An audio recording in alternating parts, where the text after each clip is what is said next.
Because one of the things we find is there's so many projects out here that if we don't put, for me, if I don't put a geographical area, I don't know what we're talking about. So anyway, if you could explain that and go from there.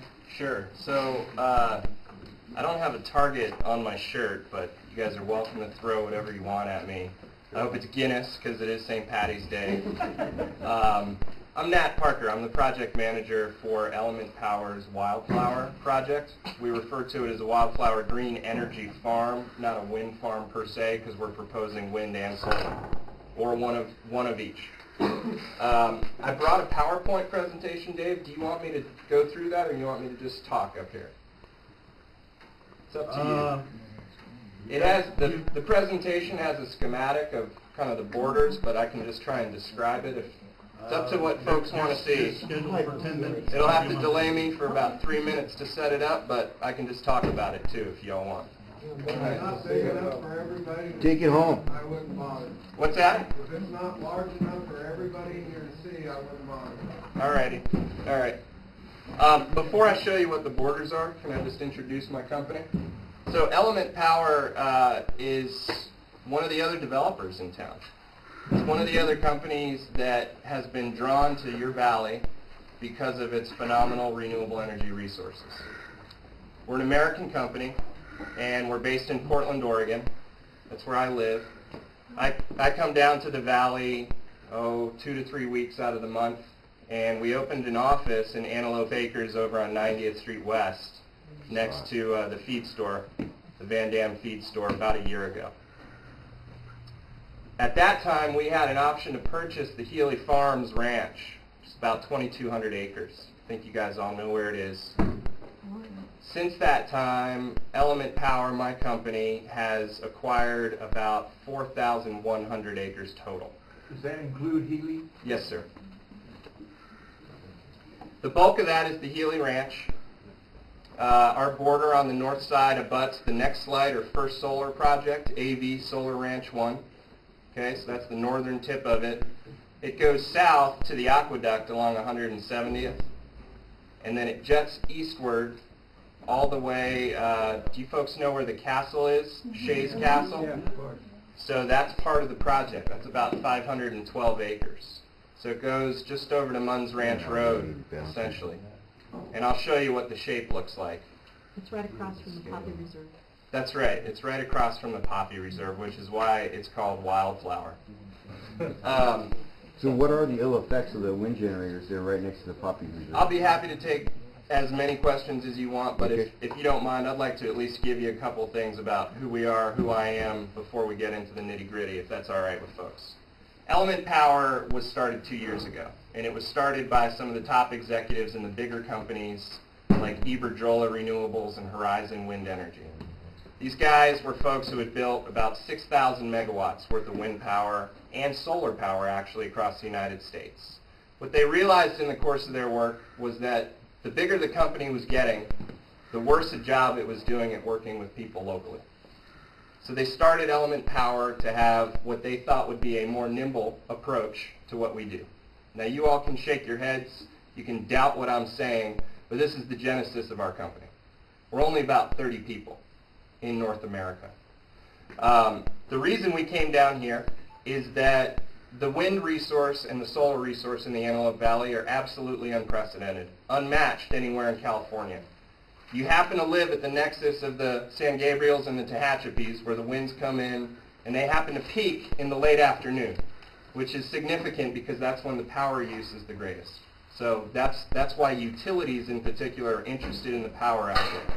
There's also legislation that requires them to buy it, which I think the next era guys talked about, renewable energy standards. There's a reason that we're here, and you know what it is. It's to make money, it's to sell renewable energy power back to the grid, but we're not going to be able to be here if you don't want us here. And the reason that I know that is that I don't come from a development background. I used to manage the Sierra Club in Oregon and Idaho for about 4 years. If you don't know what that is, it's an environmental organization that works basically to oppose development. And when I was the manager, we shut down the operations for a coal plant in eastern Oregon called the Boardman Coal Plant. Stopped a ski development on Mount Hood from a company called Mount Hood Meadows. Stopped LNG, liquefied natural gas, on the coast of Oregon. Two spots. So I have been in this room before. I have helped lead citizens groups like your own to get together, to become empowered, to become organized, and to stop projects. So it is somewhat ironic that I'm here today as a developer, and I just want to call that out for what it is. The reason I'm doing what I'm doing is because I personally believe in what we're doing. I believe that renewable energy has to play a role in this country's energy generation. I believe that there are some people who are not going to like it, and I believe there are communities that will certainly be affected by it, and yours is one of them. I'll put that out there right now. But I do believe that the U.S. needs to have its own energy generation. Okay? Now, we can debate what that looks like. I don't think any one source is going to do it. I think you need a mix of it. The reason I like renewable energy is because it's the green way to go. Okay? We'll talk about bird kill. We'll talk about shadow flicker. We'll talk about aesthetics. We'll talk about noise. Okay? Speaking of noise. But from a personal standpoint, I come to you because I believe in what I'm doing. I've never made money before. I've been in the nonprofit sector. Okay? So I personally haven't made any money yet in my life. It'd be nice to at some point. But I am doing this because I believe in it. So let me put that forward. My company opened an office in Antelope Acres specifically to have a door open to listen to what you want and what you don't want. Thank you. Appreciate that. I am not going to convince you tonight to support wind energy or to support solar energy. The only thing I want to convince you of is that my door is open. My cell phone right here is going to be in your hands to call me. My email is here. So I want to open a line of communication. Where I come from, people sit down and talk about this and have an informed dialogue. And I can be a real source of information, not just advocacy or persuasion, but information. So I'll put that forward. Let me give you an update on our project. We are proposing a mixed project that uses wind and solar energy, but we haven't described what it is. And the reason we haven't is that we have asked the community collectively to say, what do you want, what do you not want? There are 4 options to what we're considering. We want to build up to 300 megawatts of renewable energy, which is enough power for more than 100,000 homes. The first option is the one that I think is the best one. I'll leave it to you to decide. It's a mixed technology option, which would propose using both wind and solar. Okay? Solar energy doesn't work in hilly areas. You have to grade the heck out of it. You have to cut and fill in order to make the land prepared for it. So as a developer, the way you start is you look for land that's 2% or less gradient, and that's where solar is best suited. So on the land that we have, basically west of the Fairmont Butte, that northern section, okay, of the Healy Ranch, Broad Canyon, that sort of area, that is where solar is probably best suited on the land that we control. On the land to the south, as you approach the aqueduct, the castle, etc., solar isn't going to work, but wind could. Now I heard you mentioned Altamont. I did. Or you did, I apologize. That is a disaster. And biologically, it is a disaster. Where we stand today with the technology, how we do development today, has impact. I'm not saying it doesn't, but it is much, much different than what happens at that particular project. There's an evolution that has occurred over the years, and we can talk about that. The turbines have gotten bigger. The blades move at a slower clip. Okay, so the turbines out there that we're talking about, 200 feet tall, and their blades move at about 75 RPM. Okay, today we're talking about turbines that are 400 feet tall, as I've heard before. Depends on the model, but about right.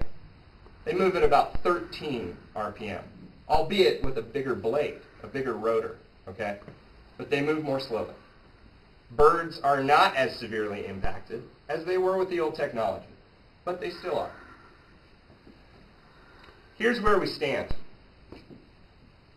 I can talk to you about the specifics of my project, and I'm happy to do that. But your valley is being inundated with companies like my own. And it's not going to stop. And we can debate this, but I don't think it's going to stop. So let me give you an example. If you guys light your torches and you run Element Power out of town, what do? What does my company do with the millions of dollars that we've sunk into the community, into the project so far? We have to sell it. Well, guess who we sell it to? Another power company. Another wind generator. Do you have lease? That's right. You Do you probably have bought it lease- from a do wind you have generator. lease agreements or ownership? Okay, you know what, let's So- let him finish. We'll get it, yeah, and listen, I will stay as long as y'all need. I will answer as many questions as I can, but just broadly, big picture, we're going to have to flip it to another developer. And I'm not saying that that's a bad thing for you, but I think you should really think about that. And whether it's the lesser of several evils or what it may be, I just want to put that out there, okay? You saw Next Era come in. They hopped in. They're up on top of Portal Ridge. They will be seen on either side of the ridge.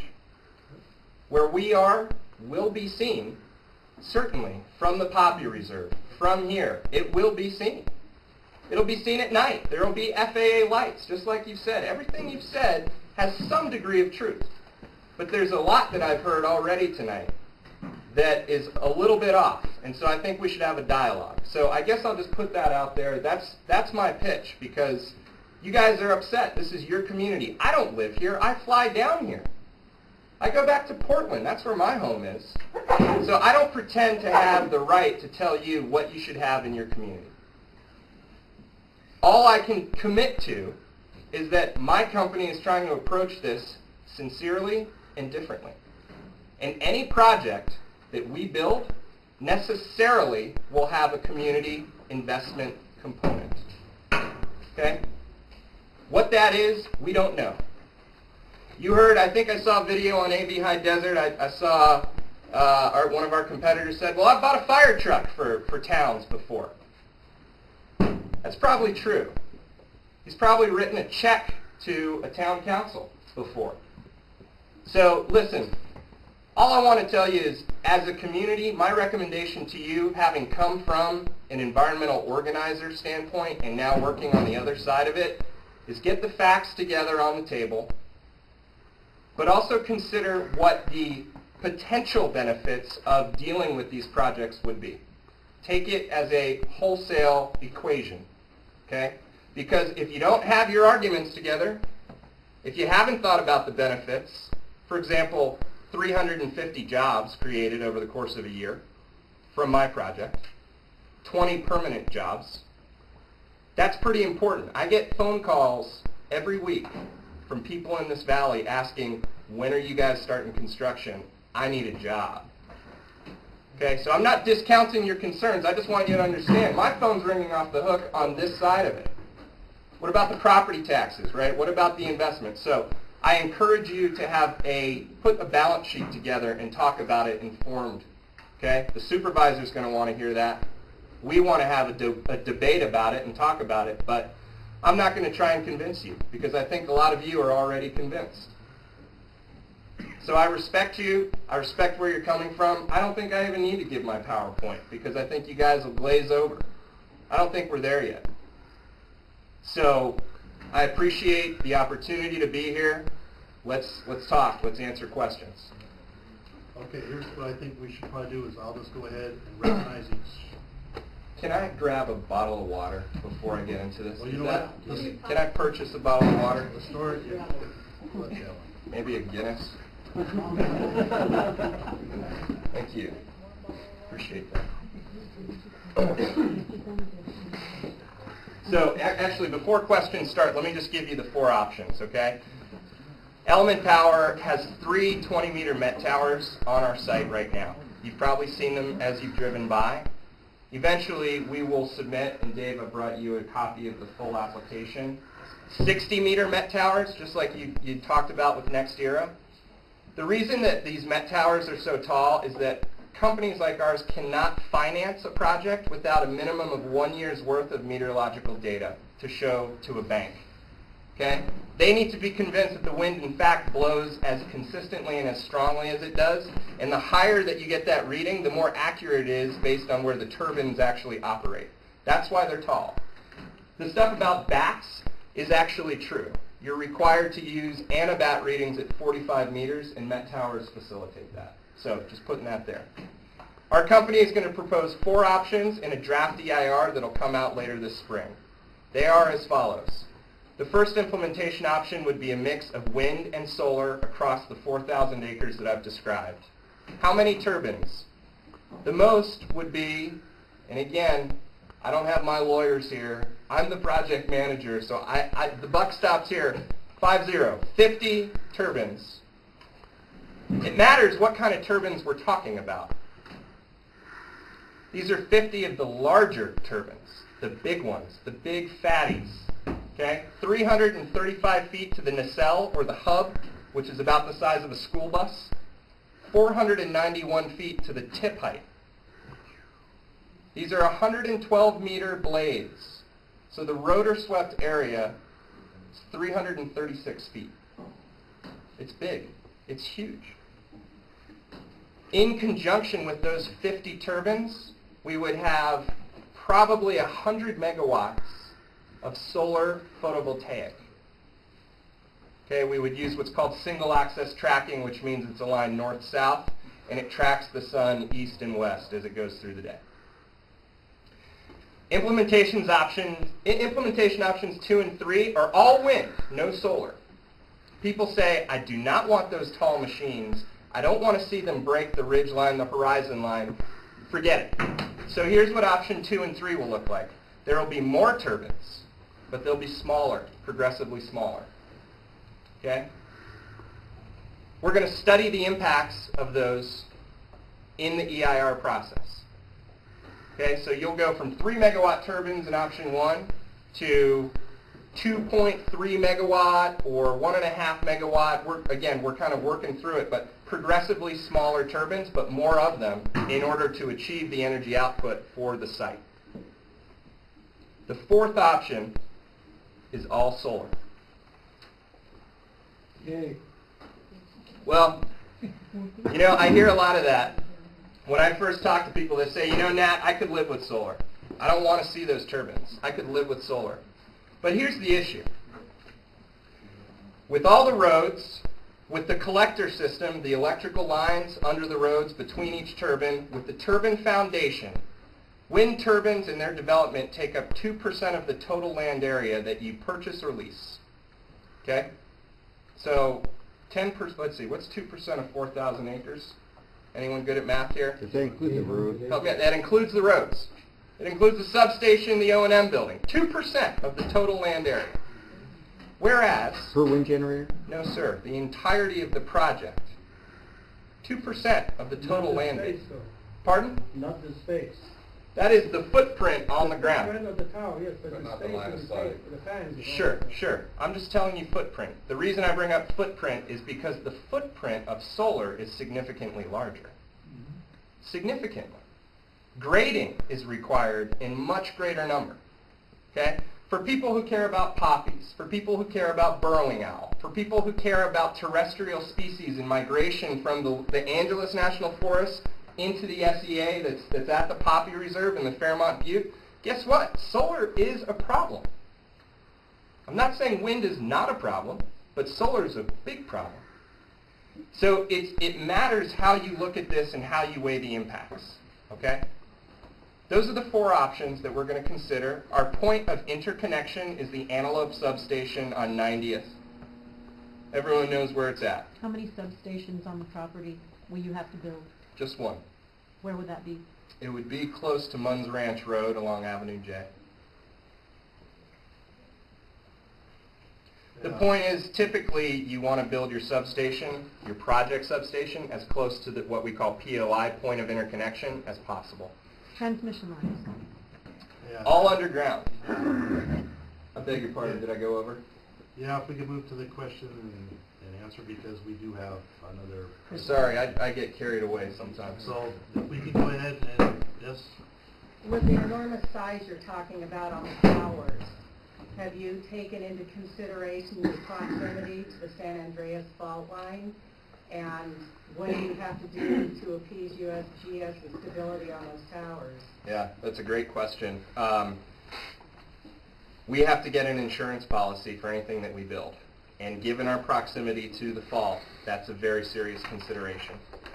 Right now, we're in the process of doing what we call our resource assessment and resource studies. Part of that is a geotechnical survey, which means that we have to actually bore deep holes into parts of the land to understand the stability and makeup, composition of the soil and underlying bedrock. We have to account for the fall down area should any of the turbines ever fall over, including the blade. What if it falls? Will it hit the aqueduct? What if it falls? Will it hit a road? Or a house or a human, Well, you know, if it's close to a house. I'm with you. So yes, absolutely. In addition to geotechnical, we're looking at hydrology. What is the drainage? What is the 50-year, 100-year, 500-year flood event? What is the biological resource from a flora and fauna standpoint? Native grasses, raptors, songbirds. We've deployed nighttime songbird surveys using radar trucks for 6 months. So we point up radar, we track all of the birds, and look at flight paths and migration corridors. What we have learned in the industry is that if you move a turbine even 800 feet, your take for species can be a tenth of what it is over here because this just happens to be in a flyway. We do quadrangle surveys where our biologists, you'll see them out there. I'm sure you've seen people out walking the site. They walk zigzag on the line. They look for burrowing owls, species, anything. We have 9 points doing point count surveys. So they stand for half an hour. They count each type of bird they see fly by. So lots of surveys. Just to finish this off, did Healy sell the entirety of their ranch? Mrs. Healy has not sold the ranch. All the land is optioned, which means that So we have the nothing's a option to done deal purchase. yet. No. Right. So nothing is a done deal, folks. And if when it does do, Yeah. will it include the entirety of the ranch? Yes. Okay, thank you. okay, another question? My understanding, how long have you had the meteorological towers up in place? Since late summer. Yeah, why are there no permits pulled with the county on those? How did you bypass that process? So there are permits, but it's not a conditional use permit for towers below 60 meters. Okay. So there are permits, and I brought our this is our application for the 60, by the way. And then what about, and so that, even though you're on a larger than a 2-acre parcel, because of the height of it, you are not required to have a conditional use permit? That's right. Okay. So with the 60-meter towers, which we have applied for, and I brought the permit here, it shows their exact location, shows the specs, shows the guy wires, the marker balls, the bird diverters, the FAA flashing paint, all of that. We'll have a hearing, just as you said. Yeah. I would just like to say that there's a fifth option, and that's a no project option. It's not always a done deal, and if you don't get to build your solar and your wind, you don't own the property until that project is approved. So You're it right. reverts back to the owners still own the property. So, Yeah. there's still a no project option. I think they're a contingency. Yes, exactly. If the project is a go, If they can't Then get they- the wind power out of it, they don't want the ground. exactly. Yeah. And the government's extended the generous subsidy to renewable energy for 2 more years. If you can stall projects for 2 more years, we'll see less of them. I think you're Good point. Okay. Do we have enough? Yes. When you said that if you don't go forward with this project, you would flip it to another developer, could you elaborate on that? Exactly. Since you don't really own the property, how do you flip it? So here's how it works in our business. The further you get down the line towards commercial operations, the more value you build in the project. There's a tier system in our business where you value the asset. Okay? The fact that we have data about the wind and the resource has value. The fact that we have done a full year of avian surveys already, and we have sunk millions of dollars into studying the surveys and the land. Do you have any environmental impact report? We will. We You will. don't yet, though. No, our draft EIR... Why invest in a Met Tower if you don't even have the environmental impact report? In other words, the whole thing could be kiboshed because of the environmental impact report. You're assuming it'll go through and you're spending subsidy money to put up a Met Tower? No. Okay, your own money. Our own money. So, here's the deal. The You're Healy farm... assuming it'll just go right on through then? Do I look like I assume this is going to go right on through? Pretty much. I'm not trying to be coy here. I'm just telling you, I don't take anything for granted. And I'm not here to take any of you for granted. I respect you. I hear your concerns. I cannot railroad my way through a community. So here's the deal. Your valley has an unprecedented resource. We know it without a Met Tower up. Okay? We know it. The land that we're on has previously been grazed. It's previously been farmed in alfalfa. Okay, it's had horses on it. On the spectrum of lands that are sensitive versus those that are not, you have other developers going into wilderness study areas, into endangered species, horny toad habitat, right? We're going in where we've done a year of surveys that have substantiated a very low presence of sensitive species, both in fauna and flora. So I'm not saying there isn't an impact. But what I'm telling you is we are not out there. We've seen no condors, right? We've seen 2 golden eagles, okay? There will be more this spring. They will come out.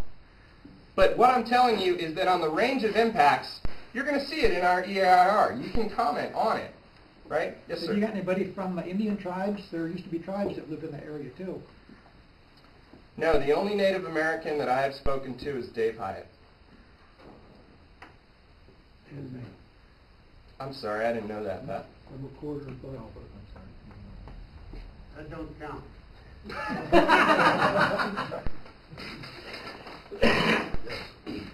You going to sell the energy to Southern California Edison?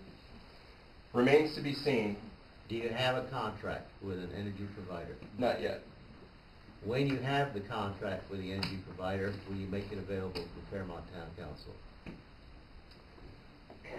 I doubt it. Because, well, I'm being honest with you, I doubt it because it's proprietary information specific to our company and specific to the utility, right? So we typically will have to sign a non-disclosure agreement about what the price is, about the terms, but here's what it looks like. It's a 30-year contract to sell the energy to a utility, our customer, typically with an escalated price, okay, per megawatt hour, right? That's how it works. I can give you a lot of details about it, but the actual price is like saying, hey, what'd you pay for your house? Or did you vote Republican or Democrat this year? If you want to change the roof on my house and you're willing to pay for it, I'll tell you what I paid for my house. But when we talk to you folks about mitigation, yeah, and what you're willing to invest in this community, don't you see that the total cost of your contract and the total profit of your contract is something that is relevant to what we're going to ask you to do? If you're making $8 trillion, I'm not going to let you walk for a price to the guy that's making $1 million. So I can give you a rule that you can use as a general estimate. Typically in our business, you value 1 megawatt of installed capacity at about $3 million. Okay? A year so or project life? Total value over the project life, right? Now that's what goes into the construction. That's not our profit. That's the value of building the project. Okay? It's not our profit. I'm glad you brought up mitigation. We have optioned 200 acres to date that adjoin the Poppy Reserve that's between the Fairmont Butte and Antelope Buttes. That's land that we will give either to the state park, Prindia, DMCA, SMMC, whoever it may be, and we're looking for more. We would give money to do restoration activities on those lands. We also have this castle that we've talked about. We're not in the business of holding court at a castle. You guys might have fun with it. You know, I have fantasies about having a big Renaissance dinner there, but here's my point. You guys need to say, look, can we live with these people or not? If it's categorically we can't live with you, then run us out of town. And some of us will go. Some of us will stay and dig our heels in.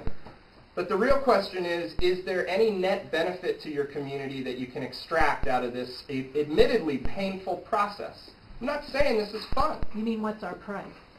You know, I'm not saying it cynically. I'm trying to say it sincerely. If you want to say that I'm just trying to buy you off, well, what you're saying welcome to is, say that. another way to say it is, what's your price for letting us stay here or build here or whatever? So I think that's a question that a lot of us need to ask ourselves, I hate is to do this. what we're willing to do. What I would suggest is, are you willing to come back for, like, say, the next meeting? Sure. Everybody can think of more questions. Could I ask one question? Here's the problem, though. We've got another he's trying to get presentation that we have to get going. And it makes me feel rude and nasty, but we have to. What I'd like to ask from you is I'd like you to put your business card out here, a number of them, so anybody can call you with more questions. And, you know, I'd have you look for our next one. I brought, this is a briefing book about our project and our approach. It doesn't have all the specs on number of turbines, location, because we don't have that dialed in yet. Can we get one? This is all I have, so. Okay, well, here's what we'll do then. Any of the town council members would like one, and then the rest of them. Kings Canyon people would like one. Yeah, we have one for Kings Canyon. That's all I've got is Dave, I'll bring more next month. Hey, Dave, Matt's promised that he will bring more. I'll bring some more. And I know you gave me a sweet. I've got something to say on this subject. It's quick.